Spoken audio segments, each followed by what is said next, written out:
నాకు అవకాశం ఇచ్చిన పెద్దలందరికీ ధన్యవాదాలు తెలియజేస్తూ ముగిస్తున్నాను. తిరుపతి జిల్లా ఓబులవారిపల్లి మండలం మంగంపేటలో ఏపీ ఎండీసీ పరిరక్షణ ఉద్యమానికి సంబంధించి ఏపీ ఎండీసీ పరిరక్షణ పోరాట కమిటీ పిలుపునిచ్చింది. బయోరైటీస్ నిల్వలను కాపాడాలని, స్థానికులకు ఉపాధి అవకాశాలు కొనసాగించాలని డిమాండ్తో నాయకులు మాట్లాడారు.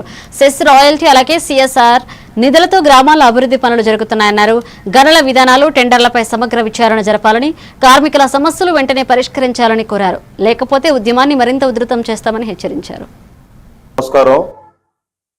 ఏపీ ఎండీసీ పరిరక్షణ కోసం అని చెప్పి ఎల్లుండి 20వ తేదీన చలో ఏపీ ఎండీసీ అనే కార్యక్రమాన్ని పెట్టాము.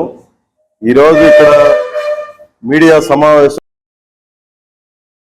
కూడా ఉంటే రైల్వే కోడూరు నియోజకవర్గంలో ఉన్నటువంటి యావత్ ప్రజానీకం అంతా కూడా ఈ కార్యక్రమానికి భాగస్వాములు కావాలి, వేలాదిగా తరలి రావాలని చెప్పి వాళ్ళకందరికీ విజ్ఞప్తి చేయడం కోసం ఈ కార్యక్రమాన్ని పెట్టాం.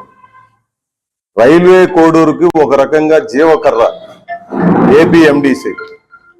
ఆ ఏపీ ఎండీసీని చంపేయడం కోసం ఒక కుట్ర జరుగుతూ ఉంది. ఆ కుట్రను ఎదుర్కోవడం కోసమే ఎల్లుండి ఈ చలో ఏపీ ఎండీసీ అనే కార్యక్రమాన్ని పెట్టాం. గత ప్రభుత్వ హయాంలోనూ ఒకే కంపెనీ, ఈ ప్రభుత్వంలోనూ ఒకే కంపెనీ లబ్ధి పొందుతూ, ఆ కంపెనీ పేరు అన్ని ఇక్కడ చెప్పాల్సినటువంటి అవసరం లేదు. మీకు అందరికీ తెలుసు, నాకు తెలుసు, యావత్ ప్రపంచానికి తెలుసు.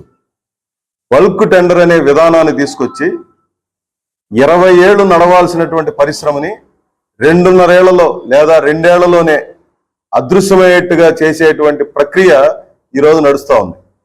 దానికి కూటమి ప్రభుత్వం ఆస్కారం ఇచ్చింది. నమస్కారం.